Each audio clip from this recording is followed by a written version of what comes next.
Wait no longer, greatness has arrived. Welcome to the Trophy Room, a PlayStation podcast made by the players for the players. I'm your host, Joseph, aka Mr. Badbit, and it is here where me and my best friend Kyle talk about the latest, the greatest in all things PlayStation. Of course, you can listen to this show wherever you find your podcasts and on YouTube at the Trophy Room Show. If you like what you hear, please consider dropping us a 5-star review on Apple Podcasts, or if you really, really like us, you could toss us a buck our way over at patreon.com/PS Trophy Room.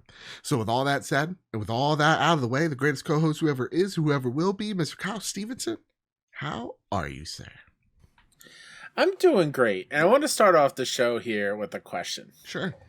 Are you really swimming in a pool if you're not doing slow motion action movie shots?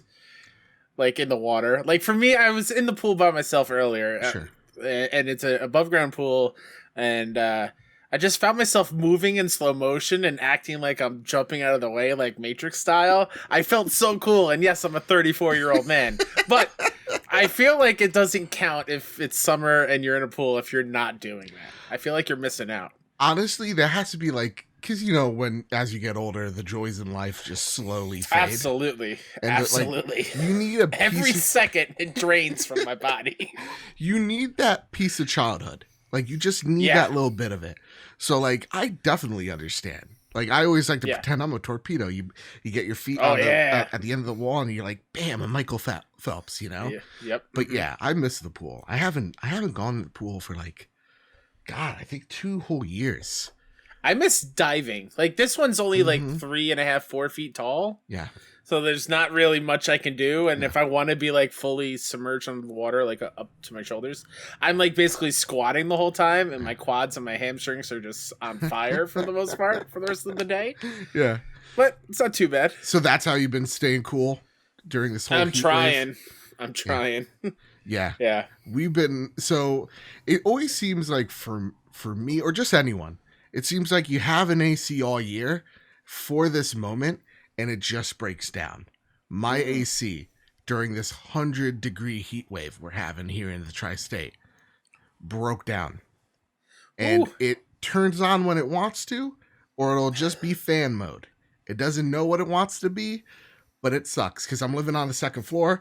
Heat travels upwards. It's awful. It's awful. Yeah. But with that said, though, you know what's cooling me off, Kyle? What? You know what's refreshing me? Huh. All the news we have to talk about this week. Yeah, we got a lot. It's a lot, and a lot of great news for PlayStation, a lot of criticisms as well. So today we're going to be talking about how Housemarque has officially become a PlayStation Studios, first-party studios, and unofficially, Bluepoint will be also joining the PlayStation Studios family. We're going to give our predictions into the next rumored state of play.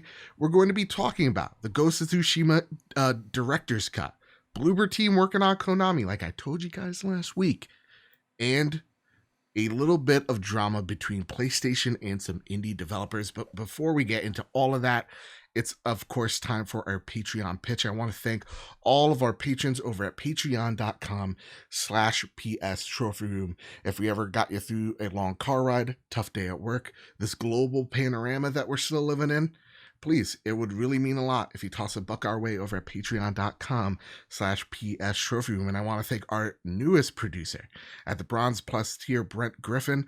I want to thank our Platinum producers, Todd Burowitz and Too Soon. I want to thank our Gold producers, Chaotic Monkey, Gavin Gottfried, Griffin West, Jose Jimenez, Jedi Master Ren, Metal Kirby, and Robbie Bobby Miller himself. I want to thank our Silver Plus members, Hide Indoors, Nakachaka, Marcus O'Neill, oh, it's just Ray, JB, the Purple Monkey himself, Jadis Ford Metal, Tim Ulf, Justin Rodriguez, Awesome Dave, and Mr. and Mrs. Nasty Boots. Thank you all so much for supporting the show like you do.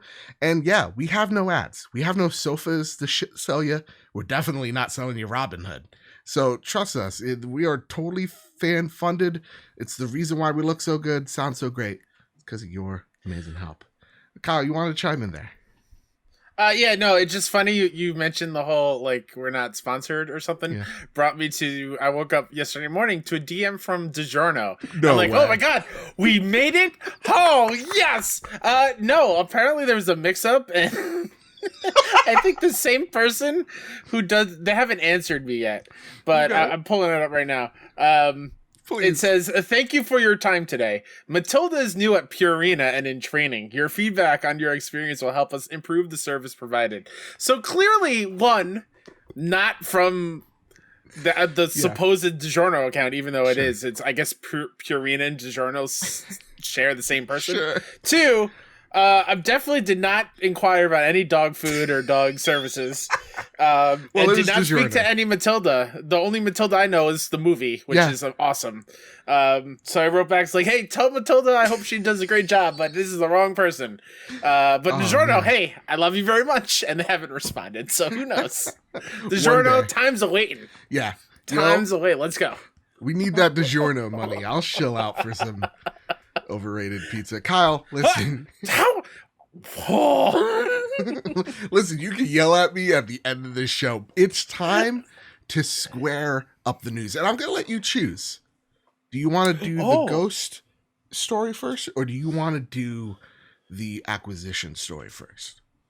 I think the biggest news is the acquisition. Okay. So let's start there. All right, fair.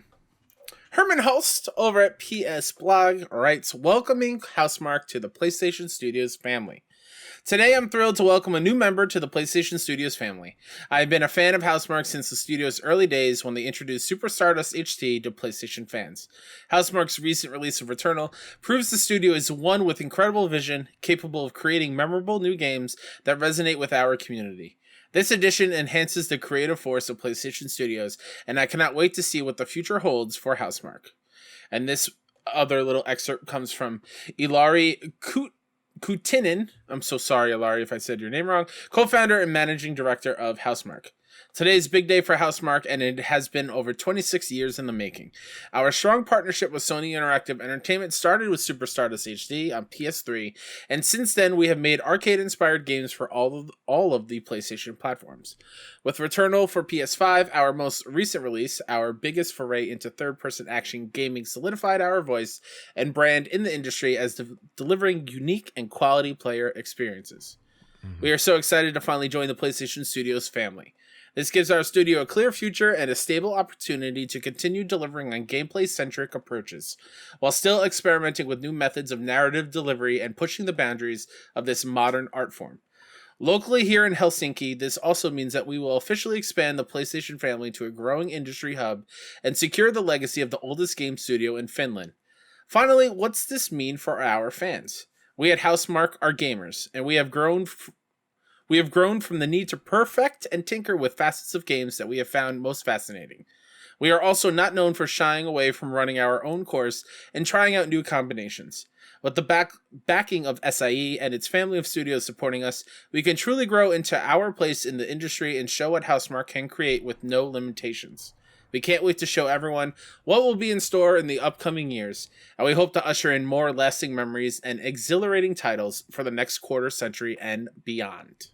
This is something it's something we've wanted for a very long time as PlayStation fans. Yes, they finally listened to Beyonce. They put a ring on it, Joe. Put a ring on it. We've been saying it. We've been saying it for months, and it's finally happened. Apparently, this has been in the works since 2020. And then they stopped talks to focus on Returnal. And then once Returnal came out, which the internet wants to say it did bad. Everything points to it did great. Yeah. And apparently Sony liked it enough to say, you know what? Yeah. Let's put a ring on it. Let's do this. Let's give you guys more funding. Let's make you an official part of the family.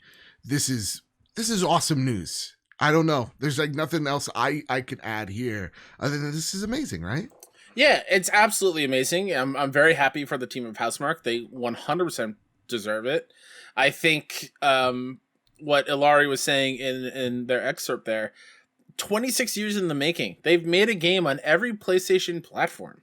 Yeah. And this kind of goes into because I already saw it. The moment this news came out, people were like, well, how come people aren't upset that Sony bought Housemarque? And people were upset that Xbox bought Bethesda. It's because this is the reason, this is the kind of purchase that makes sense to me and kind of what I want out of PlayStation is the history is there. Yes. They have a history of working together.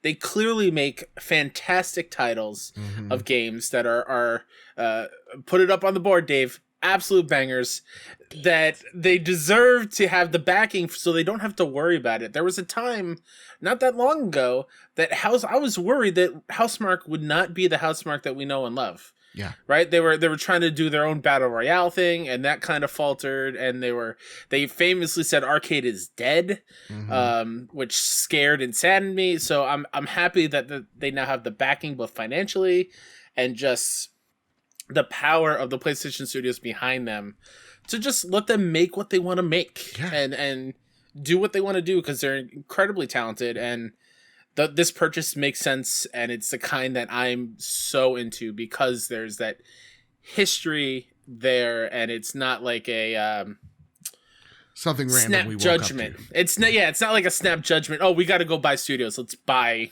one. No, this has been in the making for a very long time. Yeah, I've seen a lot of people pull out the Bethesda card, and I'm like, this is an apple and orange situation. Yeah. Like this is PlayStation saying we partnered with you for over 2 decades now. I think at this point a 26 decade and a half, something right? like that. Yeah. It's been a minute, and now they're just like, okay, let's add you to the family. Our fans love you. Let's put a ring on this. Let's make it official. And we know that you guys make interesting games that people care about. Let's put the spotlight on you. Let's grow this team. Let's give you the funds to make something big and make something special. Look, from what I'm aware of, Returnal wasn't a big investment for Sony, and it was a small experiment that looks like Sony really liked. So if this is where Housemarque goes into this third-person Metroid-esque game that we want so much, then this is it. This is something awesome. This is broadening that portfolio, at the same time making us, the gamers that support PlayStation the way we do, happy. And that's awesome. Yeah. And it just makes sense. Like I said with Bethesda, made sense for Microsoft because they've been so, they've been in bed with each other in the past. So this just makes sense. So yeah, absolutely. That said, Cloud Side writes in, just like you can too, if you at us at PS Showroom or join our growing Discord server, they ask, it's great that Housemarque now have more stability and probably funds for their future games. They have definitely earned their spot in PlayStation Studios. Do you think they'll make a sequel to the fantastic Returnal or make another IP like they usually do? Great question, Kyle. What would you want them to do? Great question. Oh man, that's tough. Right? Whatever it is though, and I highlight it in the thing. I love that gameplay is the center of their games, or at least their focus still, and still experimenting with methods of how the narrative is going to be delivered to us as we play. Exactly what Returnal is. Yeah. So I'm so down for Housemarque to never make a sequel to any game ever. Just give me new IPs, new cool worlds, and just building on it. And I'm totally down. It's the two of us here who've platinumed Returnal. Humble brag. We struggled through the grind. I don't think we need a sequel. I think they told its story very well, and I can't see. What is she going? Like, is she going to be stuck again? Without spoiling anything? Like, I don't know if there's anything more to that they can do. Yeah. Other than maybe adding a new biome here and there. And honestly, the thing that really excites me, Kyle, is they can do isometric really well. Why? What says Sony not going, you know what, let's make our own Diablo? Let's go make our own Torchlight. Let's do something that is out of the ordinary. We see, Insomniac is posting for multiplayer centric multiplayer developers. We're seeing Guerrilla has like a multiplayer centric studio in the works. PlayStation's moving into the services department right now. Like, they're making that transition. So if there's a team that says, hey, we have one team that's going to develop you the single player games you love, and another sub team is going to be there as the multiplayer side of things, that would be so cool. And that's the thing. Yeah. To me, I don't need another Returnal, but it's exciting to think of the mistakes that they made in the previous game, what they fix and what they've learned. At the same time, Housemarque is so nimble that they could go into really any genre they want and totally nail it and get that arcade vibe. So yeah, it's really sky's the limit for me. I think, Kyle, what you said is great. It's like they could do a one and done or do a Returnal 2, whatever. They have free roam for us. As much as it excites me to see what a sequel to like Resogun would be on the PS5, and instead of it being like a side scroller kind of thing, like around a cylinder, just it be this massive open thing, like in that atmosphere of a planet, and you are this ship, like, basically like a next gen shoot 'em up kind of style game, which would be super cool. I'm totally down. Just give me new stuff every time, Housemarque, and I'm sold. Now here's an unofficial whoopsie, and we got this from Nibel over on Twitter. He says, or they say, I don't know. we only get a picture of Nibel. We don't even know what this person looks like. So apparently, PlayStation Japan uploaded the wrong image to their first tweet on Housemarque's acquisition, and it actually mentions the Bluepoint acquisition. So yeah, they said, congratulations, Housemarque, on joining the team, and it's the image is PlayStation plus Bluepoint. Bluepoint. So here we have it. Bluepoint is now unofficially, but let's be honest, it's official now. Bam. Part of the PlayStation portfolio. I'm a happy boy. Why? Why are you a happy boy? Well, you didn't like Demon's Souls, or you didn't finish Demon's Souls. No, didn't finish it.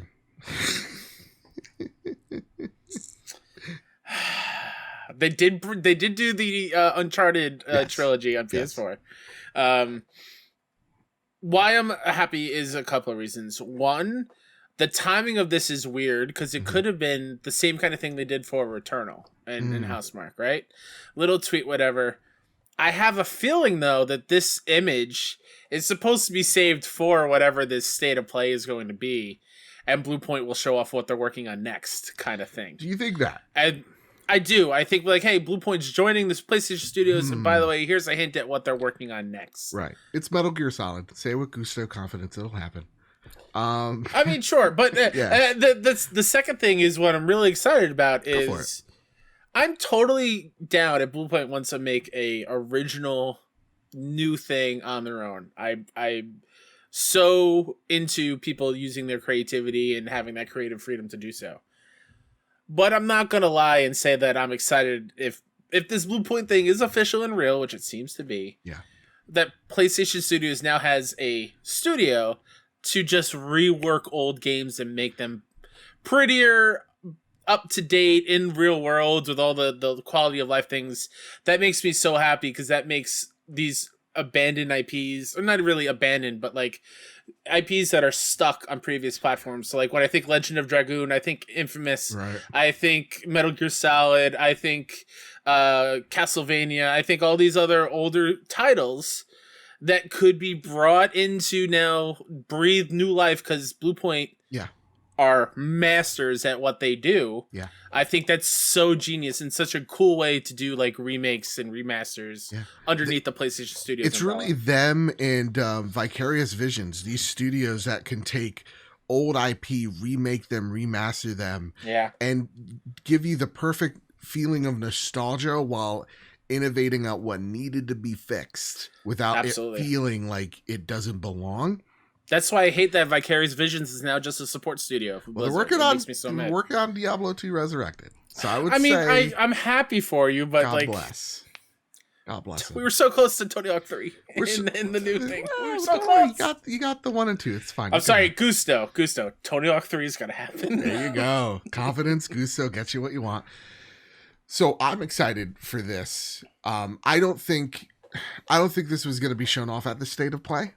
I definitely think this was a later in the week or maybe next week thing, because I think, as just putting the PR hat on, if that's to say they're working on Castlevania or, Metal Gear Solid, like the rumors suggest, whatever the one they want, I think that would have been the little thing on the banner, right? Like it would have been, you would have seen Solid Snake there and people would have lost their minds.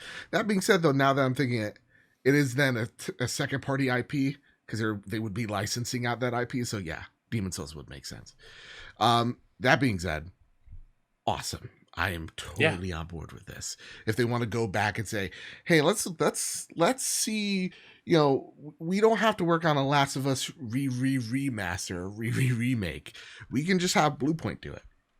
Right? Like they've handled multiple engines like this before, and they've just made and struck gold each and every time. That said, Awesome Dave writes, with the possibility of the acquisition of Bluepoint Games by PlayStation Studios, do you think Sony will keep them as just remakes or remasters, or will they go on to work on their own project? Do you think that they're just going to have them on remasters, or do you think they're going to have a new IP by Bluepoint? Oh, man. I'm trying to think of what's the smarter move. Because if they remake older games, I think they're going to make a ton of money because people are clamoring for these games to be remade. And the studio looks like genuinely really likes doing it, and they're really good at it. Exactly. Yeah. And on the flip side, like, another talented studio making their own thing is super exciting as well. Like, new IP, new faces, new characters. I'm into that. Yeah. But I'm leaning towards just have them do a couple more remakes before maybe branching into something of their own. To me, I kind of think this is a Spider-Man situation. I definitely think Bluepoint's working on a big IP. Sure. And that is why they're just like, we'll buy you now. And we'll announce this big IP at the State of Play, and we'll make, we'll dust our hands of it. That's what I'm thinking. It's the reason why they're probably picking them up. Jedi Master Ren writes, had the dust settled from the archives, I must have got this stuck in the infamous trophy room question tube system. Okay. So I've been thinking about this for a while, and I want to hear where your heads are at. Do you think Sony is backing developers like Insomniac with Spider-Man, Bluepoint with Demon's Souls at launch, or recently Housemarque with Returnal, as a means of testing them to see if PlayStation Studio, if they are PlayStation Studios material? I thought if the game is well received, maybe that's how they solidify themselves as part of the PlayStation family. So we've seen PlayStation partner with a lot of folks, right? Haven, Firewalk, Deviation, just to name a few. We've seen PlayStation have partnerships with Housemarque, with Bluepoint. Those studios, those two, have joined the PlayStation family. Do you think Jedi Master runs onto something here? That this is just, hey, we'll throw you some seed money, grow the studio. You're tied to us semi-financially. There's probably a do not compete clause somewhere in that contract. And we'll see what happens. If the IP's a hit, we'll take you aboard. If it's not, we'll kind of push you aside type of deal. I can see it being the case. Yeah. I also, now that I'm seeing Jedi Master Ren's question, I'm like, yeah, they really had the launch of a brand new system tied to these studios. Yeah. Pretty much. Like the first three major ones are Miles from Insomniac, Demon's Souls, Bluepoint, Returnal from Housemarque.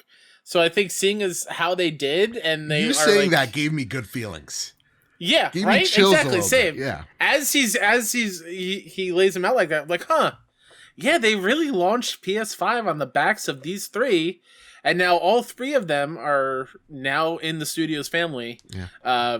Because of just how well they did, and they carried it pretty much. They carried the PS5 for a very long time. And now that Ratchet's out there, people are buying it for Ratchet, or that fever is getting even higher because Ratchet is so good. Absolutely. That's awesome. I love that. I'm hoping that was the situation because it's just too good to be true. Yeah.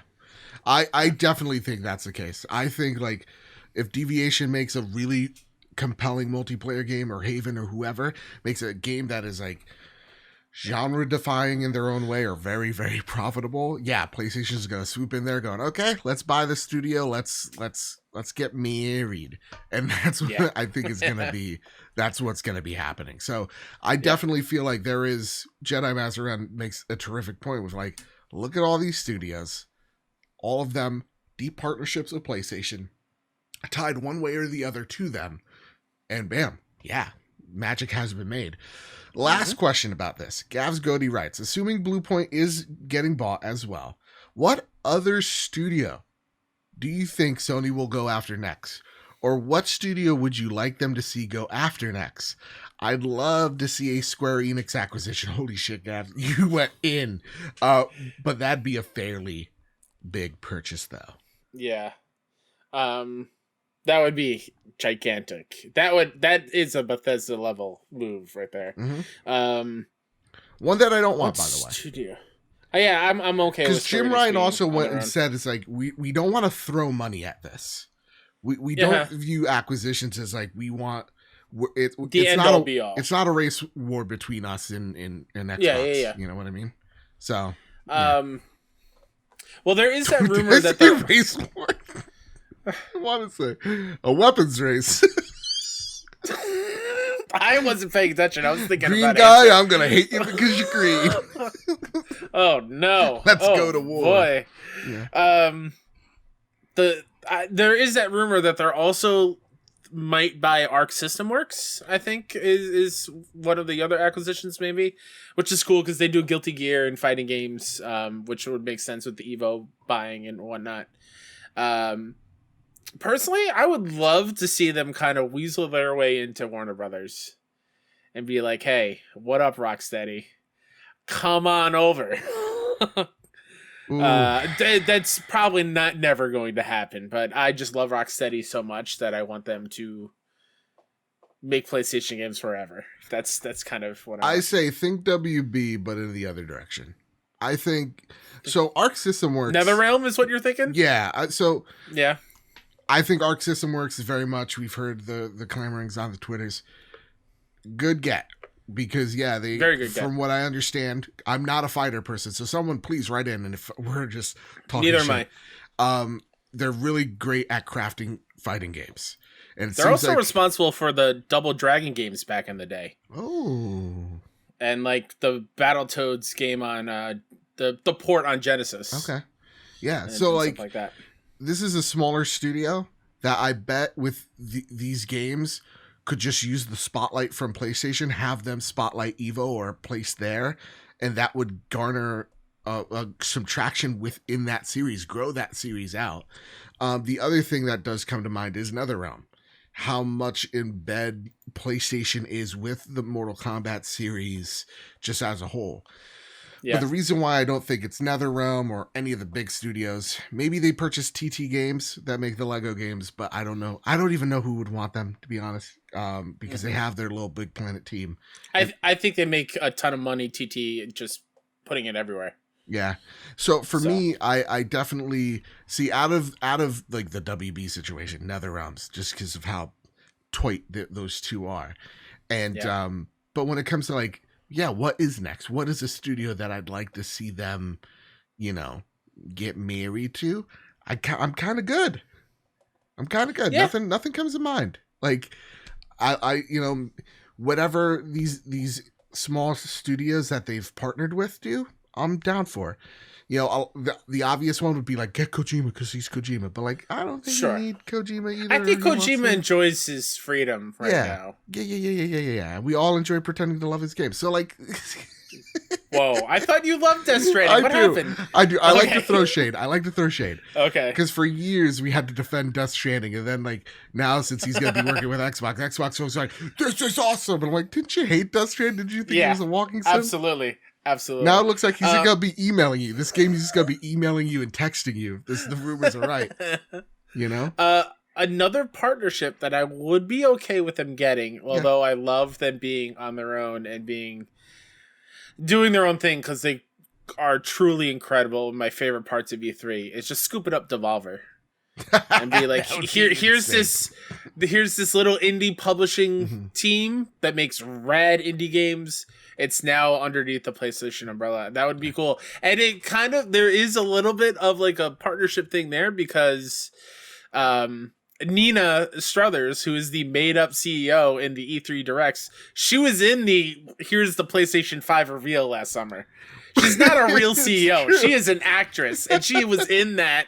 Shuhei showed up the year or that same year in their thing. Well, Phil also did for Xbox, but there is that little bit of like, you know, collaboration between the two. So I wouldn't be shocked, but I think Devolver enjoys their independence just as much. Again, we come out of this. It's like, okay, I got what I got. You know, what do I want? Buy from software. You know, like some pie in the sky. But at the end of the day, it's we're good. I feel like we have such a great foundation. The only reason why people want PlayStation to buy something is because Xbox is buying stuff. You know? Yeah. As long as like we get the games, I'm fine. I'm good. Yeah. If you could hear a old Hispanic woman singing in the background, my apologies. I legit thought that was a door creaking. Like someone opening up a door. So, Mama Badbit, I'm sorry for thinking that your voice was a creaking door. No. That's pretty spot on. Listen, all these acquisitions are great, Kyle, but I want to be a samurai again. Yeah, Brianna Reeve over at Screen Rant writes, Ghost of Ikishima domain registered after Ghost of Tsushima DLC rumors. On the heels of rumors about a Ghost of Tsushima expansion, a domain for something called Ghost of Ikishima has been registered online. Industry insider special _ Nick, my God, Nick, sparked talks of the alleged standalone expansion just a few days ago, claiming to have heard word that Sony and Sucker Punch Productions plan to launch the experience sometime later in 2021. Apparently, the content won't be too dissimilar from what PlayStation players receive from the likes of Uncharted: The Lost Legacy and Marvel's Spider-Man Miles Morales. Both standalone releases launched over a year after their respective predecessors. Sucker Punch is, of course, no stranger to exploring such content rollouts. In fact, the team may warrant recognition as the first Sony-owned studio to deploy standalone DLC of this nature, having dropped infamous Festival of Blood in October 2011. And they also did, this is not part of the thing, but I want to talk about it right now. The First Light with Fetch, Infamous Second Son, is also a standalone thing. Back to the article. The Washington State-based crew dipped their toes in the standalone space once more. Oh, it's literally the next sentence, Kyle. Believe in Brianna, okay? She's a good friend. The Washington State-based crew dipped their toes in the standalone space once more with the 2014's infamous First Light. And there's evidence to suggest the trend will continue with Ghost of Tsushima. Over the weekend, someone, presumably PlayStation, registered a domain for Ghost of Ikishima, the rumored Ghost of Tsushima standalone expansion. Gaming Route spotted the listing on who.is and noted that the domain itself, ghostofikishima.com, redirects visitors to the PS4 games portal on the official PlayStation website. Since this particular development follows so closely after the Ghost of Tsushima expansion report, the registered domain seems to provide further evidence that additional content of some kind is indeed in the works. Kyle. My goodness gracious. I had to mute my mic. We watched Into the Heights this afternoon. Oh, yeah. And, how was it? Very good. Very Hispanic. We love it here. Apparently someone a little bit too much. That said, though, you know what I also love? Ghost of Tsushima. And hearing these rumors, these DLC rumors. Oh my gosh. Like, hearing it's exciting. It's coming out 2021? Oh my goodness gracious. And Famous Seamus, the most famous Seamus I've ever met in my entire life, they write in. There's been rumors of Ghost of Tsushima will get a director's cut for both PS4 and PS5. Do you think they'll be bundled with the DLC and the rumored DLC? Also, do you think this will be free to people that own Ghosts? That's a great question. So do you think this director's cut, which has now been registered by PlayStation apparently, is this what Ghost of Ikishima is supposed to be, and if I'm mispronouncing it, my apologies. But do you think that this is what it is? It's something bundled into a director's cut, or do you think that there's something this is a Miles Morales situation where, hey, we have the Miles Morales DLC here, well, not standalone game, Yeah. but let's be honest, it kind of was, and we have this remaster of 2018 Spider-Man, just and we'll bundle it in for the low price of $70, or buy it separately for $50. Do you think that's what Ikishima is going to be? I think it's definitely the Miles route. I think we're gonna get a bundle of the two, a PS. I'm thinking like physically at the store. I could see a PS5 version of Ghost of Tsushima with like a little sticker. Includes this separate add-on thing, Ghost of Ikishima. I could see that being the case. I assume it will also be separate. I think that would be wise because the game is only a year old, and I think a lot of people bought it last year. And there's a PS5 update. It runs at 60, so exactly. You don't need it, but continue. No, I don't know how much it would cost though if it was by itself. I don't think it will be free. Yeah. I don't think it's the multiplayer component Legends, which was free and it was super cool. But this is in the same vein. Like you mentioned Lost Legacy, you mentioned Miles Morales. Those two are highlights of like standalone pieces. Those cost money. So I'm expecting it to be like $40. Yeah. So, okay. I think you're right. Hit the nail on the head there, because I think this is a Miles Morales situation. The director's cut is just it bundled together for anybody who hasn't played it on PS4, which why haven't you, dang it? And at the same exact time, probably be a standalone-ish experience. Like the director's cut is like the Spider-Man remaster where you can earn all the same trophies again. So my dumbass is going to buy that $70. Oh, you kidding me? Mr. Physical over here. I'm getting that physical box and putting it on the shelf right next to the other one. Yeah, absolutely. I mean, new Steelbook. If it comes with the new Steelbook, I'm all over it. No, I don't. I think Joe, that's a year or two out. Joe, if there's a new Steelbook, you're all over it. Oh, absolutely. I'm a Steelbook core. Yeah. Okay, absolutely. Slut for Steelbooks, you know this. But like, this studio, you hit it out of the head, or you hit it out of the park. Infamous Festival of Blood, First Light. Both games relatively really well received, even better than like their predecessors, the games themselves, from what I've understood, at least for Festival of Blood, since I've never played. So I'm really excited for whatever this is, but there is something that worries me here, Kyle. If this is later 2021, and also just to warn you and the listeners here, thunderstorms are happening. So whatever happens, let's pray to God something great. Ragnarok is happening down your street right now. It's like, really? During recording? Odin, son, come on. But Kyle, do you think with this game coming out 2021, as the rumors say, this means Horizon's pushed to 2022? Oh, I hope not.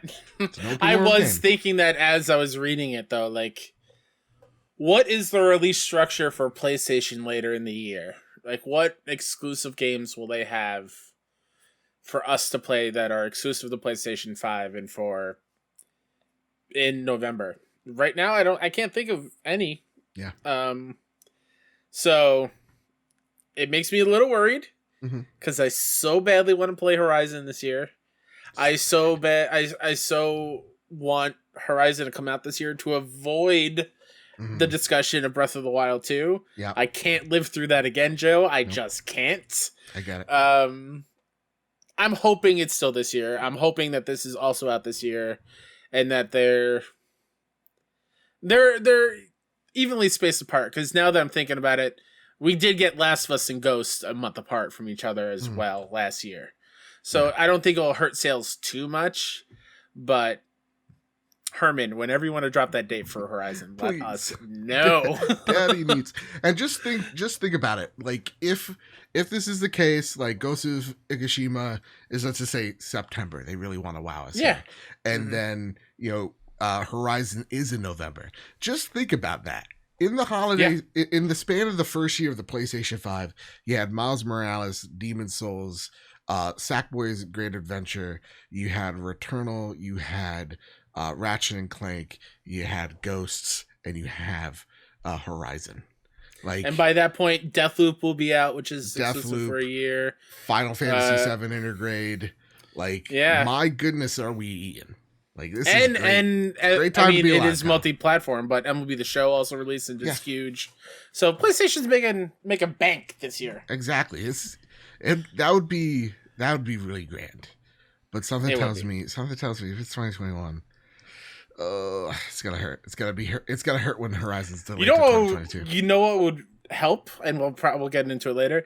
Just tell us when this State of Play showcase what is happening, please. Herman and Jim, get on it, please. We hungry out here. Yeah, we're starving. Marcus O'Neill writes, with the rumored Ghost of Tsushima DLC, I was wondering if you might have a broader discussion about DLC in single-player games. As much as we gamers get excited for them, I often wonder if they're worth doing. I know for me, I rarely play DLC, even for games I love. Usually by the time it comes out, I've already forgotten enough of the story or the game mechanics to want to jump back in. It's a great point. Same here, Marcus. I'm same. I've already forgotten enough of story. Oh, sorry. I got too distracted. In most cases, I'd honestly prefer the developer just move on to the next project.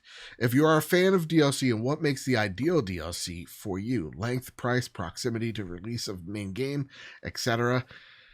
Honestly, Marcus, I'm the same here. Like, usually with DLC, I don't mess with it after the fact. I play the game, that's it. Like, people notably point out to the fact that I've beaten Bloodborne, game of the generation. Old Hunters have not touched. Haven't touched Old really? Hunters. Why? Because by the time it came out, it was the holiday season. I forgot so much of Bloodborne, how to play it mechanically. My muscle memory wasn't there. And then whatever was the multiplayer game there, I was playing with my friends. So, like, to me, I was just like, well, as much as I love you, I'm on to something else here. And I never got back to it. Now I'm waiting for that 4K 60 FPS remake, remaster. Let's do it. Blood Veil or whatever the project name is. Let's go. Velvet Veil. Anyway, let's do it. But with that said, to me, I think the perfect DLC is what we get from, like, Miles Morales. Where, like, you could be really, again, you could pick at it and go, that was DLC for a game, but, like, you gave me 6 to 10 hours of an experience aside from the main one. Does it detract? It only adds to. And you give me better trophy support, I'm there in a heartbeat. That's me, at least. What say you? Yeah, that is a good question, because some games I'm super excited for, like Borderlands 3, for example, has a ton of DLC, and I've gone back a couple times and played through, I think, the first 3 of them, and have a great time doing it. It's just, it gets lost in all these new shiny things that are coming out. With the exception being these standalone story-heavy DLC stuff that are with the characters that I already love. So the ones that I think of besides... oh my god. Lost Legacy for Uncharted. Could not remember Lost Legacy whatsoever. The Miles Morales, Frozen Wilds from Horizon is another one that comes to mind, and Left Behind for The Last of Us comes to mind as well. Those are ones that, like, I was super excited and played immediately because I just love those games so much. But it has to be in that sweet spot of how far away from that game it's coming out. Fair. Like, it needs to be, like, within 6 months to, like, a year. Yeah. And you need to show me something that is super exciting. Like, when they showed off the Lost Legacy DLC at PSX that one year, they opened the show with it. I'm like, oh my god, this looks like a full Uncharted DLC. Not just, like, the same assets thrown together in a new different thing. Yeah. This is, like, new characters, new story, whatever. That's what I'm into. If it's, like, the same kind of mechanics and the same kind of worlds and just some new missions, I'm not entirely in. Right. Just give me, like, a new viewpoint. And so with that, we danced around it for so long. This is obviously another island. This is another island that the mongrels take before they hit mainland Japan and get absolutely wrecked. Do we think, and I don't want to spoil anything, so be super vague. There's a couple characters that leave that island. Do you think this is connected to Jin somehow, or is this going to be a completely different different protagonist we've never been introduced to? Oh man, it's hard. I have thoughts, Go, tell me your thoughts. but it's spoiler territory. I don't want to. I don't Fair want to enough. say it. So just say yay or nay. I think it's a character from the base game. Yes, that we were same here. playing as. Yes. It's definitely not Jin. It could be But one of it's two, somebody else. but I think it's Yes. one that's closer to Jin. Let's say. Same wavelength. Yeah. Same wavelength. Absolutely. Yes, I agree. Because I think that person is definitely more, I guess, troubled by the morality that's at hand. Like their moral compass is all askew for all different sorts of reasons. So like, I definitely think this is in Jin's purview. I don't think we're playing as Jin. I would like us to get a little weird as well with some of the like fantasy elements that they put out there. Oh yeah, like in Legends. Yeah, maybe even throw us another Legends DLC. God, I love Legends so much. It was so much fun. So like, that's what I think of. So I'm totally in on this. Even if it means Horizon gets delayed till February, I like Ghost of Tsushima is a perfect game. I stand by it. It is the Joe game since, what has been 1,924 days since the game of the generation. That is Bloodborne. That's impacted me. It's a game that I think about constantly. That just is like, it's almost like, Kyle, when I count down the days until Elden Ring, which is 204 since I'm thinking about it right now as of recording. So yeah, it's the game I think about constantly. I want it here. Sake of the joke aside. Yeah. I'm in. I'm all on board with this. And with that, Kyle, Absolutely. Listen, we got still more good news. This is gonna be a long ass episode. I'm in for you though. I'm in. They decided to wait for us to record. I know. Right? They're like, hey, you know what, Joe and Kyle, you always record and we drop things on a Thursday after the episode's done. You know what? We're gonna do you a solid and Tuesday, just give Wednesday? you everything before. Yeah. Yeah. And it's all meaty stuff. This is great, Kyle. Yeah. This is something we talked about last week, and no one's giving us credit. And I say, how dare you? Take it away. Chris Scullion over at VGC writes, Konami and Bloober Team announced partnership amid Silent Hill links. The new partnership between the Silent Hill publisher and the Medium developer will include, quote, jointly developing selected contents and exchanging know-how, end quote, according to a statement released by Bloober Team.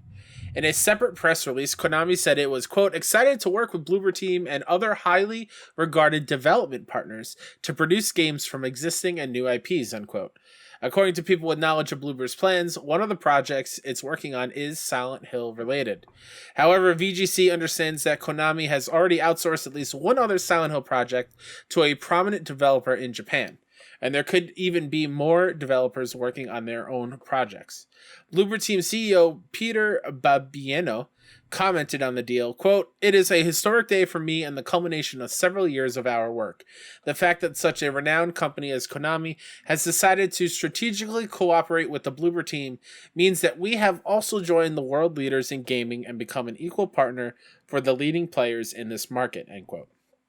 Bloober Team said in February that it was working on an existing horror IP from a very famous gaming publisher, fueling speculation it could be reviving Konami's Silent Hill.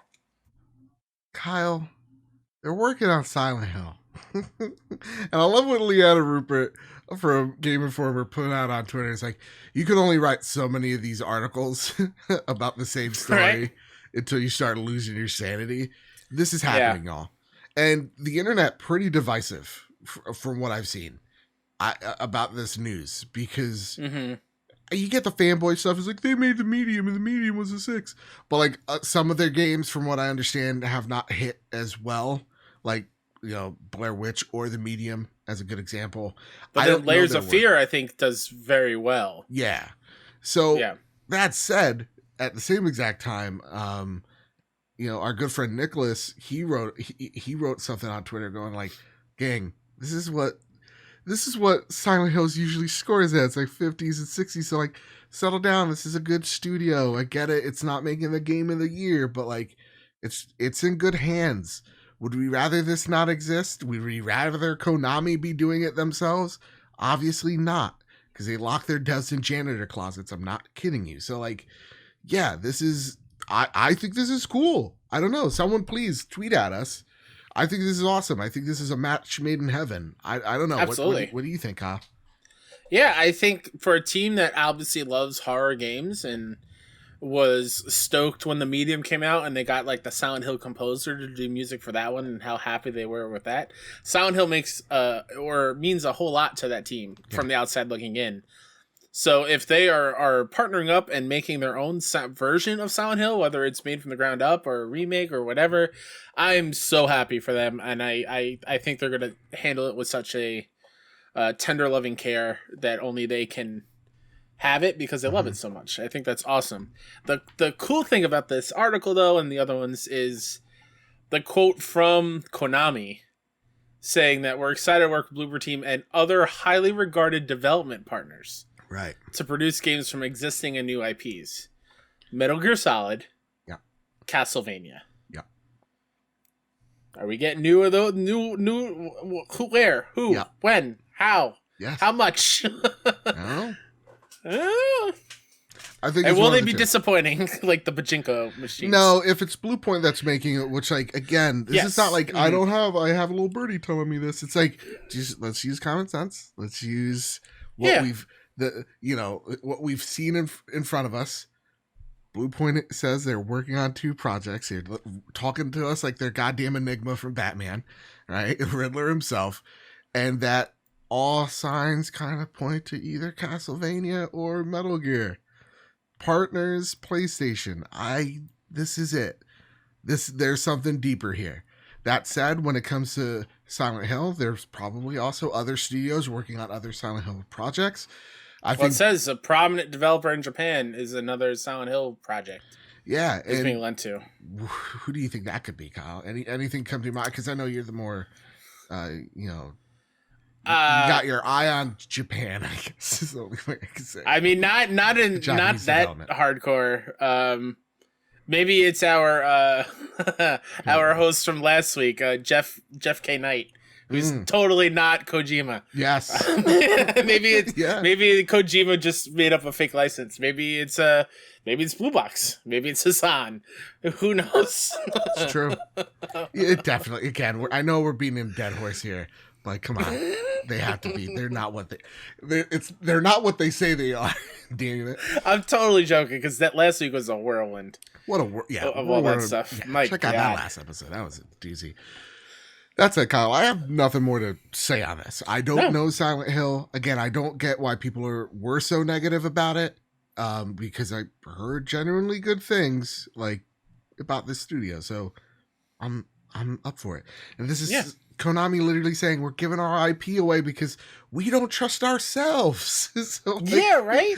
This is good news that they're going to be... It should be celebration that the IP is no longer locked inside this joyless bubble that is Konami. The one thing, like Castlevania, go for it. I think you could work with it. I think the show's been super successful. That's why probably it is Castlevania, if you're thinking about it. But like with Metal Gear, it's like that is Kojima. Like nobody else can handle that. Unless it's an absolute remake, unless he is like a producer at the very least, like that is Kojima. And you can't that is one IP that it's not like George Lucas where like you could get someone else on that to make good stories out of that universe. That is just Kojima. I don't know anywhere else to say it. With that, Kyle, let's get to the last story. It's a little bit negative. It's a lot of people yelling at each other over social media.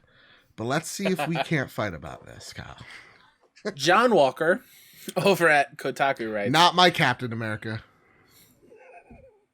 Also, by the way, Mr. Big Shot over here being quoted in a Kotaku article. I know. Look at me. I sold out. Day. Look at you. Hey. Yeah, you sold out, but then you're bashing on DiGiorno. DiGiorno's amazing. Just saying. DiGiorno, hit me up. You already did. We have an open conversation. Anyway, John Walker at Kotaku writes, Sony charging devs at least $25,000 for PlayStation Store visibility. In a furious tirade on Twitter, independent games publisher Ian Garner of Neon Doctrine has released his frustrations with trying to publish games on a major games console, one he says that isn't made by Microsoft. During the spleen venting, he suggests that getting prominent promotion for a game from the platform holder requires spending at least $25,000. British developer and publisher Garner details just how difficult he has found it to gain support, store presence, and even launch discounts when releasing games on the platform. Quote, "If Platform X doesn't like your game, no fanfare, no feature, no love," Garner claims, after stating that getting any attention at all requires he jump through hoops, suggesting that developers have, quote, "no ability to manage their games," end quote. He goes on to detail how a game's presence is based on the platform holder's own evaluation of the product. Quote, "How is this evaluation done? Dunno. They don't share that, nor will they share the value they ascribe to my game," end quote. Garner claims that all games released on the store have to get through an, quote, "incredibly difficult compliance check spread over 3 generations of back-end software. Then create a specific trailer for the platform, write a blog for their site, and then submit multiple forms for social media," end quote. And that even getting assigned an account manager to help with this proves difficult. After alleging that even being able to launch with a discounted price requires a console owner's approval, and even then is, quote, "very limited," from official paperwork we've seen, those fees can reach 6 figures for just a weekend's promotion. Ooh-wee. We're also told that Microsoft runs similar payment schemes for the Xbox Store. When asked Ian Garner why he felt the need to speak out after his recent call with Platform X, quote, "Platform X is letting down indies on a massive scale when using us as a key part of their marketing," he told us, likely referencing the larger profile certain indie games were given at E3 this year. "The recent call I had showed that they had no regard for us, our opinions, or our livelihoods. What's worse is that it ensures that their customers get a worse deal and have less options. I don't understand the logic, but it seems to be bad for everyone, including them," end quote. So Kyle, you're the 6-1 indie guy. You love a good indie game as much as anyone else. Love a good indie. Yeah. What are your thoughts? Because you love PlayStation. You hear from this person, and a few others have come out saying, "Yeah, it sucks. How they handle indie suck." What do you think, man? It's a bummer. Yeah. Straight up, it's a bummer because I know how hard it is for just indie developers getting their game seen. Mm-hmm. Right? It's so hard for people to get eyes on their game, and for the most part, once people see that game in action, either at a trailer or at a PAX, people will fall in love with it and start spreading the word. Right. But to have backing from a PlayStation or an Xbox or a Nintendo and really push it even more, like sometimes PlayStation does like the tweet threads of like, here's 7 cool indies coming to a PlayStation near you kind of thing. That just helps it even more. Right? Like for me, seeing Chicory being given the stage of not only Shuhei changing his Twitter icon to the Chicory main character's art, but having that be part of that Twitter thread. Chicory is like one of the first games we covered at 6-1 Indie. So like seeing that small game getting pushed so hard by this major company is incredibly heartwarming, and it's awesome to see.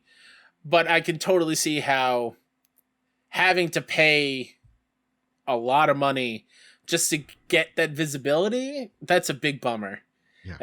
And to hear how difficult it is to get in communication with people to help out with this kind of thing also sucks. I don't know how far back this experience with Ian goes. Was this before Shuhei? Is this after Shuhei? That's a great question.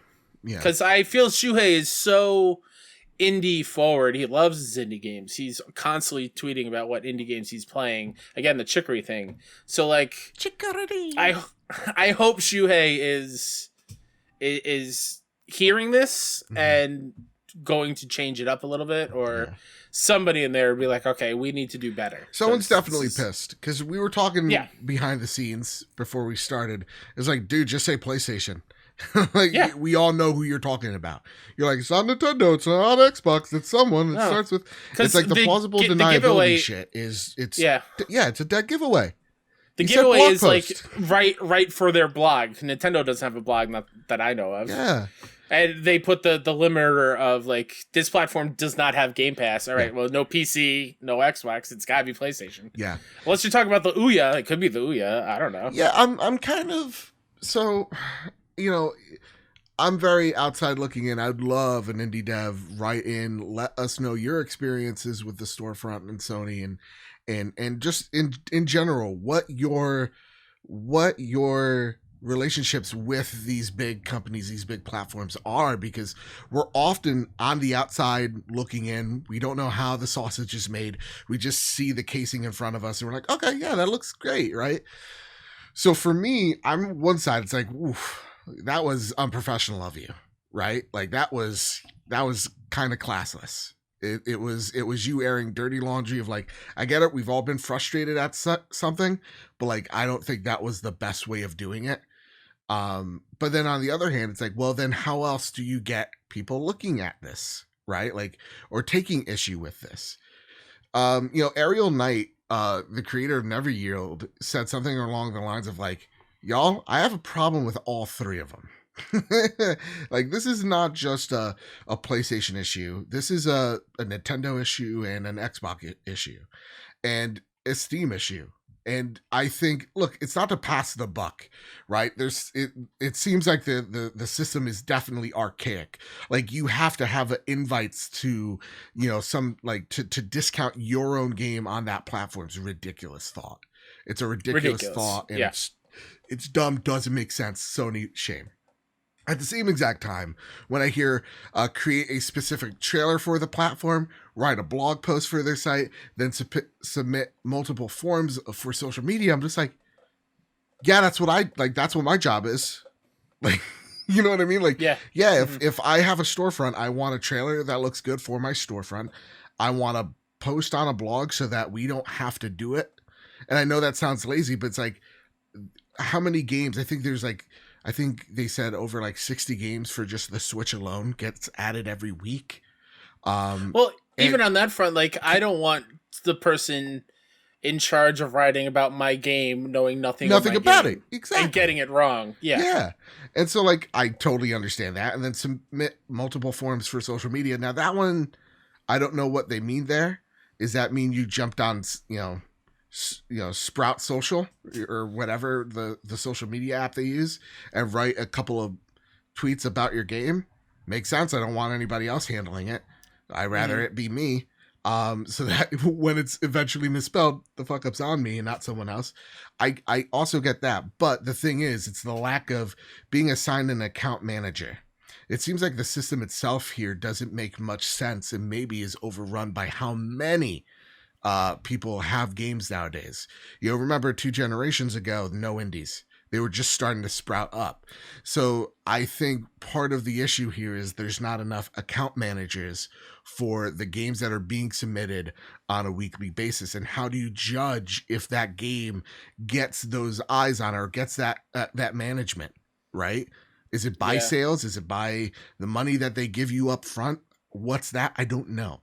So there are questions here that I'd love answers to, but they are definitely complex. And when we have them on social media, you can't do that in a Twitter thread. You just can't. You lose the thread after the first post.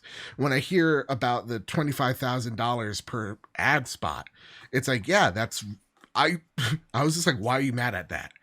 I know that sounds like a douchey thing. So again, indie dev, come at me, tell me I'm a douchebag. I'm fine. Like, that'd be great. Like, honestly, tell me like, Joe, you're out of touch. That's great. I'll take your feedback. Seriously. But when I see that, I'm just like, yeah, I expect that because it's front page on PlayStation Store.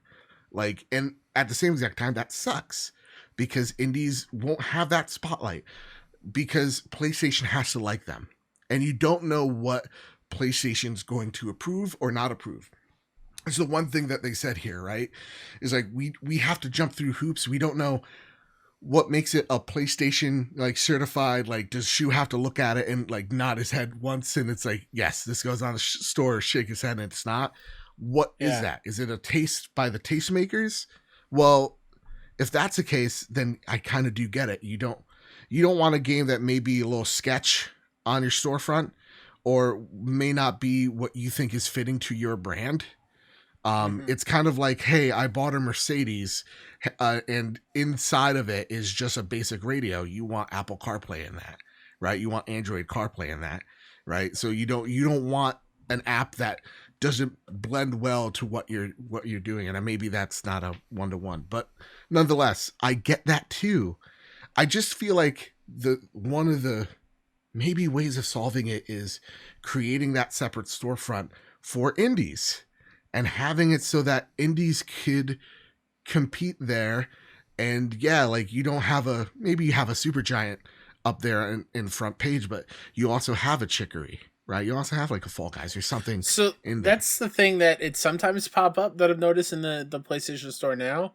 Mm-hmm. Sometimes they'll have a button, like a square at the top of the page that says PlayStation Indies. Yeah. And you click it and it brings you to a bunch of indies that are on PlayStation. But that's not always there. Sometimes that goes away. I'm so with you on this one. I wish that button was there at all times. Yeah. Just be like, hey, let me see what the kind of these smaller games that are coming out.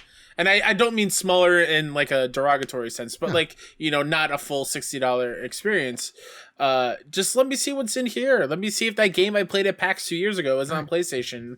It's easier to find that way. I think that's a no-brainer. Yeah. Let me see front of the show, Charles. Let me see his Super Dot game in there. You know, let's do it. Let's have that also, in there. Sony, if you're running low on account managers, hi, my name's Kyle Stevenson. I'm currently unemployed. You know, hit me up. You know what I'm saying? I'm ready. I can do it. Thanks for abandoning me. Jeez. Chase your dream. So yeah, this is, to me, it sucks, but like I remember when I was covering everything back in my old YouTube days, I'd have like indie devs come up to me. This is when like the Switch was like a year in and going, yeah man, listen, the Switch store fucking sucks for visibility. It's awful. It's the worst. And there's so many games coming on here. Yeah. And we can't, and that's the thing. I feel like all these big companies now are having trouble spotlighting them. And I think Xbox doesn't need to do the soul searching because I think Game Pass helps them do that. But also they've done their soul searching last generation of how they need to better themselves and position themselves towards indies. So I think this is pointing towards more PlayStation and Nintendo to get their shit together. And hopefully this is a reflective moment for PlayStation going, okay, so someone just shouted in a crowded room and some people turned. So we have time to reflect and fix this. We don't want to get to a point where it's like Steam, where the whole room is looking at us going, what's your problem? You add a touch, jerk. And someone else actually comes in and makes a stake for that claim, you know, and makes us look bad like an Epic game. So to me, this isn't like the worst thing in the world. Some of these things I kind of think, I'm like, yeah, that's what you do. But also at the same exact time, indies don't have like a social media guy or gal, you know, like they don't have a PR person in there. So I understand for sure. I don't want to sound like a dick and go like, just hire me and I'll do it. I have nothing else to do. I'll make you a bologna sandwich. I don't know. It's all, I don't know. It's an interesting thing to think about. And hopefully, PlayStation takes this and reflects, because honestly, you take a look at the indie market, it's Nintendo. It's theirs. The man, that chart must be huge. It seems like PlayStation was just like, yeah, well, we make so much money off of our AAA things that they kind of lost the track of the ball in terms of indie games. And I'm sorry, there's a huge car that, so maybe even a rocket ship just passed by. Again, that the map is filling. We have an airport out back. NASA's out back. I don't think PlayStation is doing all that bad on the indie front, honestly. I think they have a lot of really cool indie games on their platform. I think they are pushing them. Again, I feel like a lot of people forget about the showcase last year, where most of that show were indie games showing off. And even before the Horizon State of Play, putting 2 smaller games in front of it, right, to get a little bit more visibility on there. Like they are dedicated to indies, but it's not as front forward facing as I want it to be. And like you mentioned, with like having it always be a constant, like on that home page, they are getting better. It just seems like every new generation, they switch how they handle indies. Nintendo never really changes, but like Xbox and PlayStation switch how they handle it. Fair. And then the one team figures it out and the other team falls behind, and then they switch back every other generation, it seems like. Fair enough. Yeah. GreedFall. Here's something interesting. Gang. Oh, Flash news. Have you seen this? Have you heard about this? Introducing Flash news. This is news you should be aware of. All right. So gang, get ready. GreedFall PlayStation 5 upgrade is here, But if you got the PS Plus version of the game in February, guess what? You are SOL. The upgrade is not for you, similar to that of the Final Fantasy VII Remake. People are not happy about this. This is so weird. This is so stupid. No one's gonna be like, I played the PlayStation 4 version on PlayStation Plus. I'm gonna rebuy this game on PS5. This is dumb delivery at its worst. Yet again, so stupid. Just so dumb. Fix this. Embarrassing. I don't know. I can see why they're doing this. All right, be a show. Why? I'm just saying, like, I feel like the PS Plus, if PS Plus version is like a little taste of like, it's like a roided up version of a demo. Okay. It's the full experience. It's like the try it, see how you like it kind of thing, with no barrier of entry. Full stop. And so, I'm gonna stop you there, dead in your tracks. Game Pass, our arch foes over at Green Team. We're gonna fight them. Game Pass, the upgraded version, smart delivery. Boom, you got the Series X right there for you. Yeah. I mean, just makes sense. Yeah. No, I get that. I'm trying to say, like, I can see where they're coming from. Okay. Where if you want the next best version, then you're gonna have to pay for it. Fair enough. Kind of thing. Yeah. Kyle, here's our next story. You ready for this? Have you heard this? Have you seen this? I'm so ready. Have you heard about this? Have you seen these folks? Hey. Read all about it. Remedy and 505 Games, this is just for you, Kyle, have announced a multiplayer Control spin-off, currently codenamed Condor. Bigger budget Control game also in development. This also comes from PS Lifestyle. The game is the creation of Remedy's new multiplayer-focused team known as Vanguard. Their main aim is to challenge the conventions and to prototype and ship new types of ongoing live multiplayer game experiences. Kushin is aware, I guess that's a creative director, that fans have their reservations over the team trying something different from the more traditional single player experiences. And they say, we get that there is going to be skepticism about the multiplayer, but I believe we can create shared experiences without compromising the unique DNA of who we are or the stories we want to tell. Yes, we need to rethink our angles, our techniques, our mindset, but we see it as an exciting challenge. What would a Remedy multiplayer game look like? Kyle, you're a Remedy fanboy. Now I am. Yeah. Now with Control. Control is your undoubtable game of the year 2019. Control was my first Remedy game. Yeah, right. So, and this game means a lot to you. That's why I put this on the notes. So yeah, thank you. You're not a multiplayer guy, though. I'm not. I'm not. And I was a little bummed when I saw that the next thing in the universe was a multiplayer-only thing. They did mention in that thing, or in the title, like, there is going to be a bigger budget Control full thing happening. It's going to be way down the line, which is fine.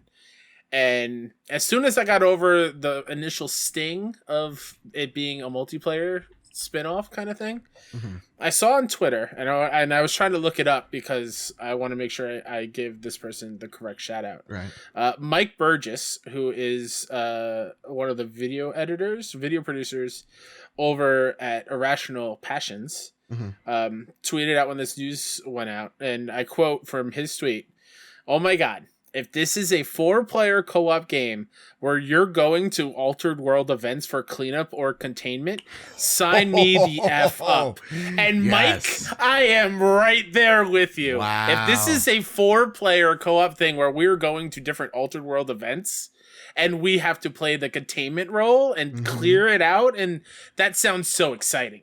Dude, that sounds amazing. What if it's just called Damage Control? Oh my God! Yes, yes. Yeah, man.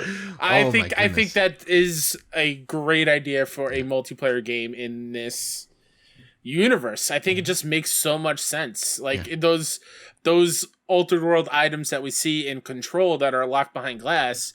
What if we play through those missions in this game where we are going to clean them up and then kind of tie it together a little bit, or just brand new ones where there's some toaster out here that's turning people into frogs. Like, it's crazy. Yeah. I think that the idea Mike put out there is exactly kind of what I want out of it. That's awesome. And I think as a multiplayer game, I'll put a lot of hours into that because I just love Control. Just imagine like me, you, and two other people. Yeah. Who love Control, just going around with the Control powers all together on a team, like levitating and throwing things with our telekinetic powers. Like, all of us with like our own. Like, oh my god! Why am I blanking on the name of the gun? The service weapon? Yes. Just all of us with the different modes of the oh my god, it's gonna be so much fun. It's gonna be so much fun. Honestly, I was like, oh, what is this? Is competitive, but no, you sold me. This is damage control, bam, co-op. Let's go. This seems pretty dope. And listen, Remedy could do whatever they want. Any developer could do whatever they want. We don't need to bully you and be like, no, I know you from Max Payne. It's like, no, stop. Not gonna. Also, whatever, like, I don't know if it's going to be an Epic Game Store exclusive, but like, I feel like they're working on an Alan Wake game as well. Right. Rumors of that hitting the Epic Game Store is on the back end is apparently what the PC works are talking about. Yeah, so like Remedy's got their hands full with a lot of cool things incoming. They're an awesome studio. Really awesome. Yeah. That's it, Kyle. I got a question for you. Are you holding on to something? I am. My new Sly Cooper Funko Pop. Prepare the drop. Damn it. You broke me with your face because I was like, I'm planning to interrupt him.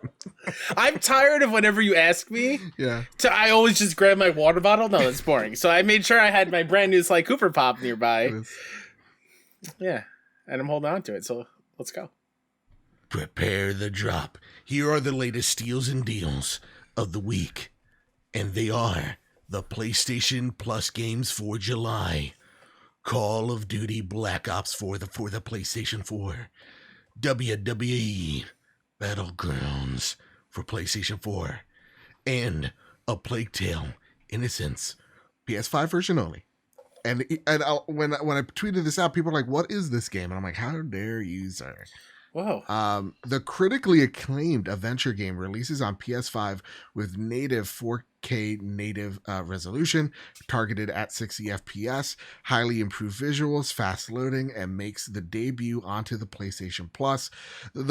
Follow the tale of young Amicia and her brother Hugo in a trending journey through the darkest hours of history, hunted by the Inquisition soldiers and surrounded by unstoppable swarms of rats. Amicia and Hugo will come to know and trust each other as they struggle to survive against the overwhelming odds. They will fight to find the purpose in this brutal, unforgiving world. And all of a sudden, the reason why I stopped is because there's a song named Rats, and every time they go, Rats, and then there's a guy in the back going, wow, Rats. And I love it. Sorry. Oh, man. It was really breaking my concentration. I need to listen to Ghost later on. Kyle, I'm excited for Plague Tale Innocence, though it is a PS5 only. You can still download it on your mobile app. It's there. Yep. It's an amazing game. I can't wait. I mean, you can still buy it on PS4 if you only have a PS4. I'm very excited. I haven't played it yet. So, like, I know you played it. You loved it. It won a couple of our Game of the Year awards. What the year it came out. I'm very excited about this because that trailer during the Xbox showcase for the sequel looked beautiful. And I just remember you saying just how much you loved it, but minus, I think, the ending. Was a little wonky. I'm totally in. I'm also down. The dog don't get attached. That's not a spoiler. I'm just saving you literal heartbreak. I mean, thank you for the warning. Thank you for the warning. I appreciate that. I literally look up if there's a dog in a movie or TV show. I go on doesthedogdie.com. And I need to really brace myself. I'm not fucking with you. I could not watch John Wick for years because I heard they killed. I mean, that's why you haven't gone and played through Wolfenstein 2. Yep. And if you're a dog owner, you definitely know, because I seriously swear to God, anything happened to my fucking dog, I make John Wick look like a goddamn Sesame Street episode. Swear to God, it'd be like a murder-suicide situation. I mean, seriously, I think about it. Like, if something happened, I don't know how I'd live with myself. Yeah. I love Marty. Jesus. Yeah. Anyway, my love of dogs aside, go play Plague Tale Innocence on the PS5. Yeah. 'cause I Honestly, love it. for me, that's the only one that I'm probably going to add to my library. Because Black Ops 4, I believe, is strictly multiplayer. Yep. So there's no campaign there. Nope. And I will never, ever add WWE Battlegrounds to my library or touch that game ever. Yeah, it looks awful. Just as a point of self-pride. Like, they shoved that game down all our throats before it came out. Like, every commercial or ad on YouTube was for this thing. Just, I hope 2K looks so much better when it comes out. I need a good wrestling game. Joe. It ain't happening. Joe. Gusto. It's going to look great. It's going to be fantastic. You know what? You're right. It's going to have an actual story mode that actually works. Now, this week, moving on, because honestly, this if this month wasn't, like, Plague Tale wasn't in there, this month would have been sucked. It would not have been great. But Yeah. Plague Tale in there makes up for a lot of things. So go, again, play it. Virtual Fighter as well. Still available till August 2nd. Last month, was there an indie in the PS Plus? Yes, Operation Tenga. Okay, so they are following every other month there's an indie. You're right. Which, again, you know what indie comes out in August? Ooh, Kina, let's go. Just saying. Usually we end the show, Kyle, with what you've been playing. What a segue. Yeah. It wasn't even this is abrupt stop. We usually say, hey, what you been playing? What you toying with? But this week I want to do something different because as of recording, we record out Wednesday nights. Rumor has it that it's either Thursday or Friday. The next State of Play's date will be revealed. So first and foremost, for viewers of their show, watchers, listeners, there could be a bonus show either at the end of this week or even next week. So just be aware, stay tuned. Make sure you follow us at PS Trophy Room to get all of our updates. We're there and active daily except for the weekends. So just let that be known. We'll let y'all know in advance on social media when that State of Play drops, and there'll be an extra episode if it's after the show. So that said, Kyle, rumor has it, it's coming. Finally, this showcase. And what I wanted to do is something a little different. I think I liked what we did with E3 so much, where it's not like, oh, what you want to see? What are the top 5 games you want to see? Because, we see Ghost of Ikishima coming out. Rumor has it we're going to see the God of War gameplay.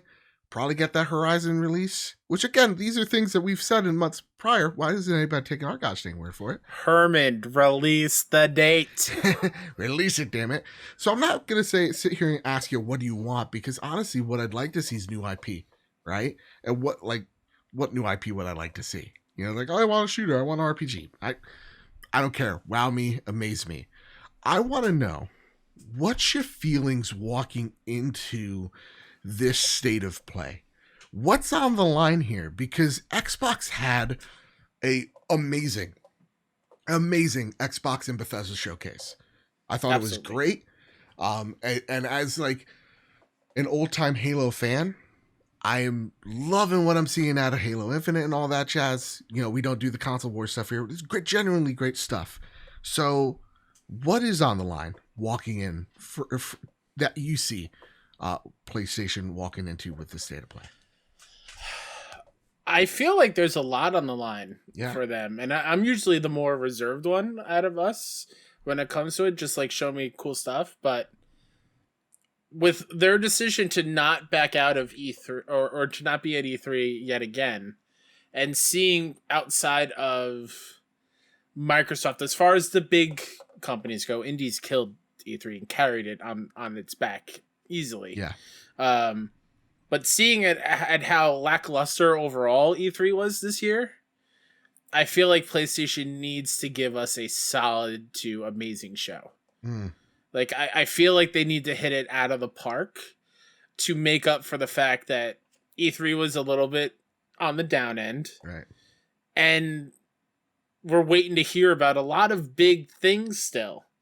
Right? Like, Final Fantasy 16 is apparently still a this year game. The Horizon date. Good joke. There's a bunch of indies and stuff from last year's showcase that were supposed to come out this year. Still no dates. So there's a lot that they need to update on and still tease us a little bit with more, like including this Death Stranding director's cut. Like I'm sure we'll see more of that as well. Yeah, I definitely think a lot's on the line. And there is so much that they need to show. Again, for the little Twitter birds out there are tweeting out, this is an 80 to 90 minute show as well. There's a lot here, which I don't know if they necessarily need that big of a show. But I honestly am like, just do an hour, please. Oh, no, give me 3 hours. I'm in for it. Give us some Lord of the Rings. 2 towers, preferably. That's the best one. Give me Zack Snyder's version of the PlayStation State of Play. Just in the beginning of it, there's like a Dutch woman singing to the ocean. Exactly. Yeah. It's oh my god. It's slow-mo, one of the characters constantly. From like In Dreams. Yeah. Like it's some weird or the Wadham Katamari dude just standing there singing. Yeah. There's a black and white version that comes out later. Yeah, that's Zack Snyder. And for some reason there's like a lot of like Jesus references in there. Yeah. Yeah. All right. So no, I think a lot's on the line. I think a lot is riding on Sony to bring out a you know the word, I'm not gonna say it. It's illegal. Say it. A really fantastic show where they need a banger. Where they showcase all these, what they've been working on. They say they got 25 games working on for the PS5. They need to show them, right? They need to give us a reason to turn our heads away from what Xbox just showed us. I think the one thing about that showcase that was so good, the Xbox one, was it showed you in a picture. 27 games are coming to Game Pass. Look, you can meme Game Pass all you want, and some of them are absolutely hilarious. But there is no ignoring the fact that the value proposition is there.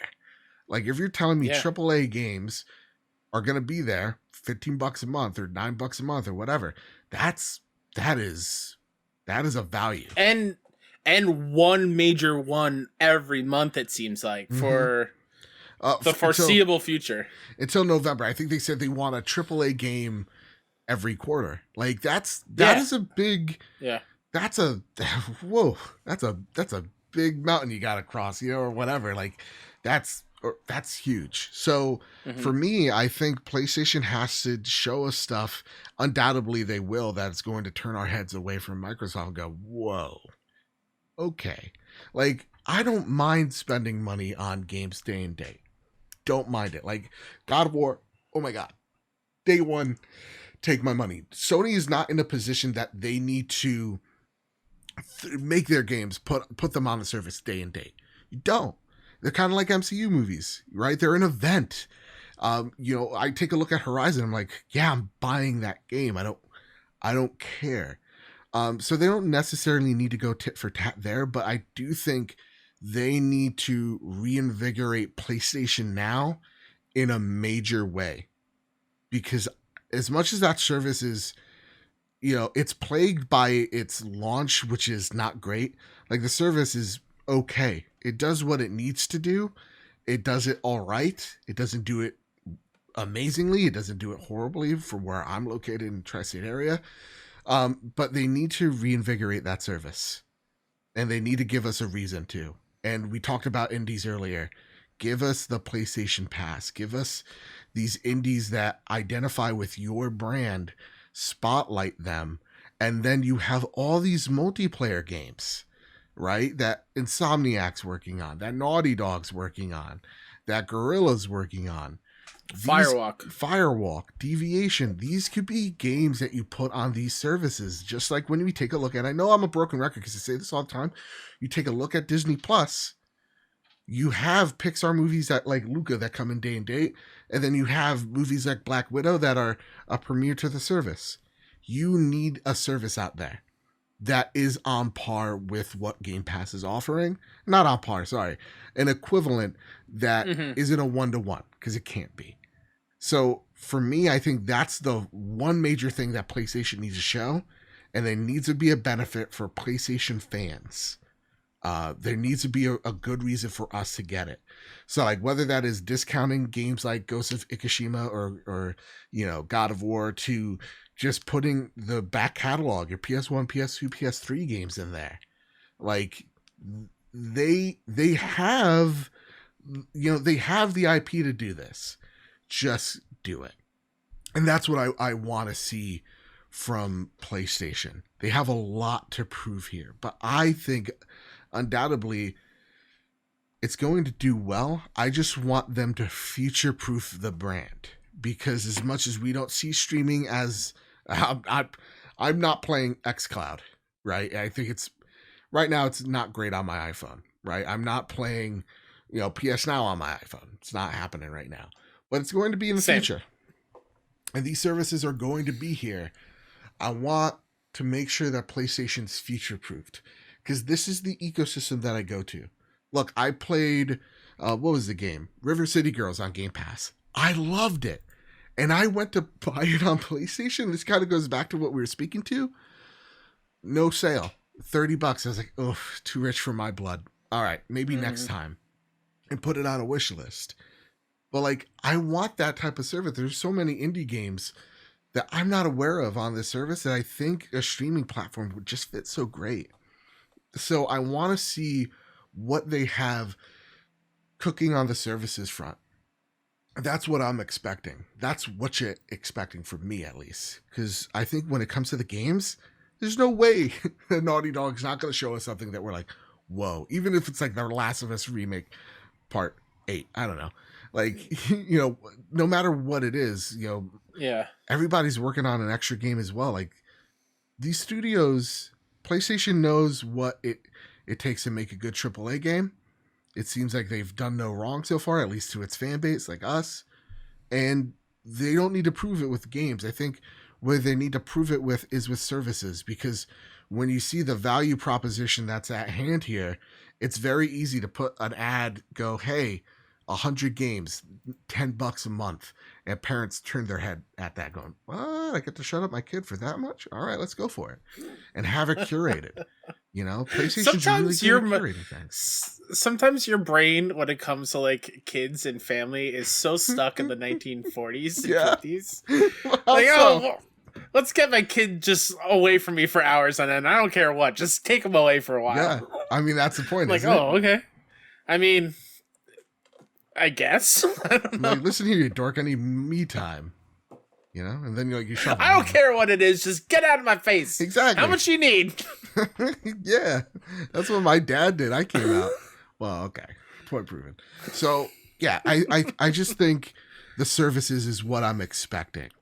I'm not expecting a 90-minute show, but I wouldn't complain.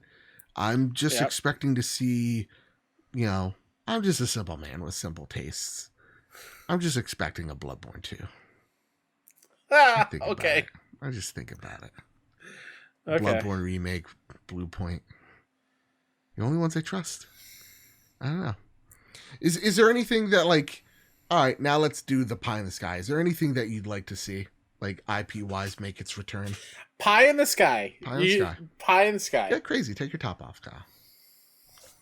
No, never. It'd be too hot. Wait. Whew. Demonetize immediately.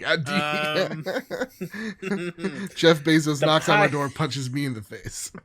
Don't you ever do that again. It's too sexy. You hear me? Honestly, the pie in the sky thing would be, I don't know if they would have much, but Insomniac saying multiplayer, just give me a chimera on screen for a brief second. Just an acknowledgement that Resistance is being thought of by somebody else besides myself.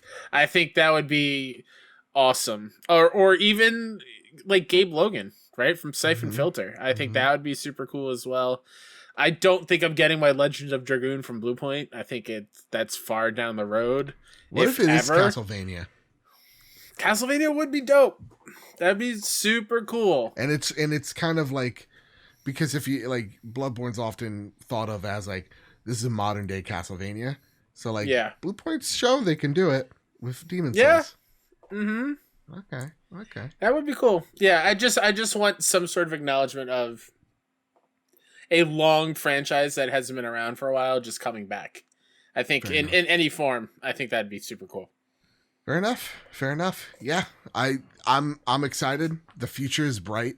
I'm expecting the void that Xbox needed to fill with, like, hey, where's your games? And then they show us Layla from Redfall. And I'm like, I'm in love. And then we're confident in that lineup now.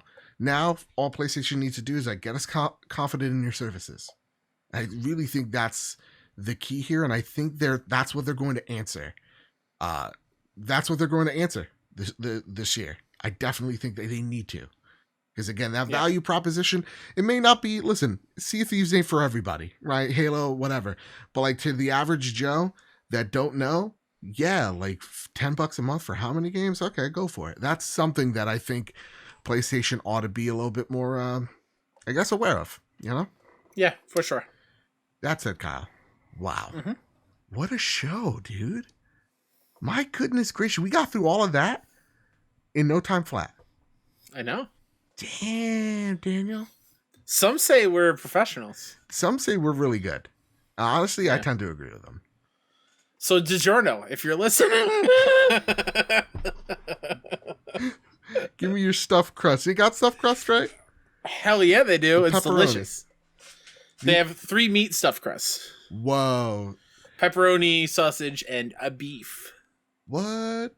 It's pretty good. It puts all the others to shame? 100% it does. Look at that. DiGiorno, that's what you're getting for free. Imagine. Just imagine you slide a 5 our way with the things we're going to say. Just a solid $5. That's all we're asking. A good $5. What's that? They got a croissant crust? You madmen. Oh, it's delicious. Flaky on the inside, crunchy on the outside. Are you nuts? They have a cheese stuffed crust pizza or crust, whatever, that also has sausage inside the cheese in the crust. DiGiorno. Whoa. I don't know why the way you just said DiGiorno right there made me laugh so hard. DiGiorno. What you doing? You so-and-sos? Whoa, you're crazy. That has been the Trophy Room, a PlayStation podcast made by the players for the players. But before we get on out of here, Kyle, is there any other company you'd like to show for? Is there any other thing you'd like to spotlight? Absolutely. Mountain Dew, hit me up. No. You can follow me on Twitter at Mr. K-Step or add me on PSN. Same name, Mr. K-Step. You alright there, Joe? Here's the thing. I think I went to, like, clear my chest out there, you know, remnants of COVID still thing, and you almost killed me. That was hilarious. I didn't expect you to go the extra mile. Mountain Dew, Cold Red, Yo, I'm big fan 0 sugar watermelon dew flavor. It's very good.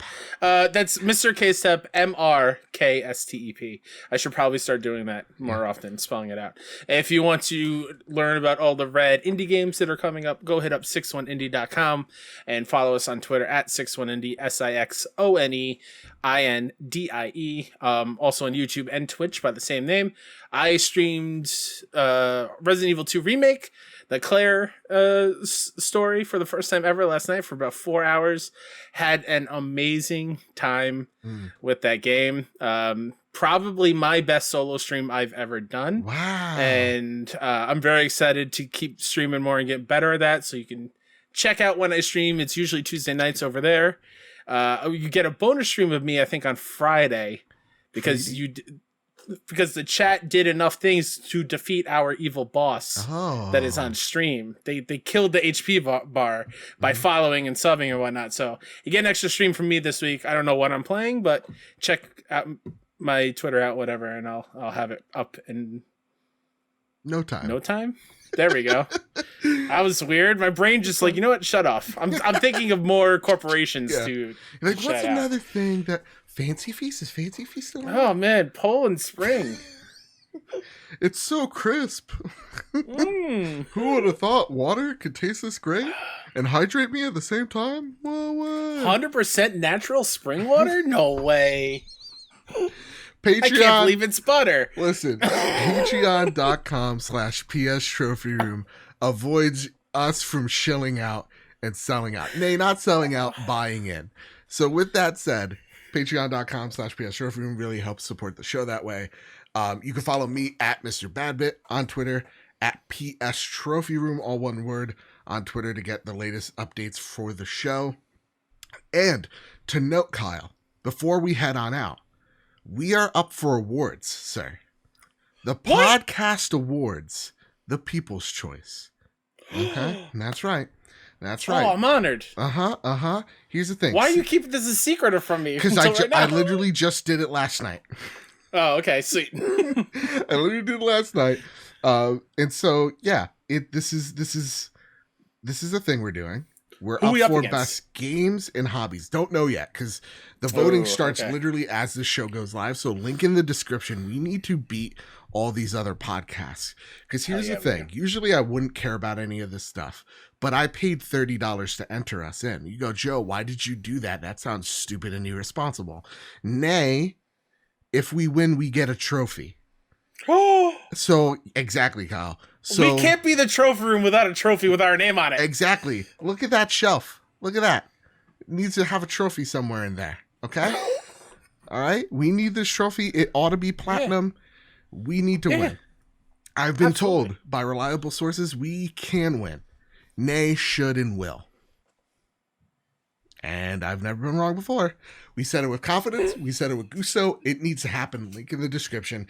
And gang, if you love this show, please rate us 5 stars on Apple Podcasts, on Google Play, on Spotify. Wherever you find your podcast service of choice, we are there. So please support us that way. I do want to say before we get on out of here, I want to shout out one person who did give us a 5-star review over on the bounty board that is Apple Podcasts. They say, Kyle and Joe, they're awesome. A Nerd a Day via Apple Podcasts writes, such a fun show, especially if you love PlayStation. And Joe and Kyle have an amazing friendship. Aww. Thanks. Thank you. Thank you, sir. Or person. That said, with all that out of the way, everybody, keep your wits about you. Keep hunting and keep playing PlayStation.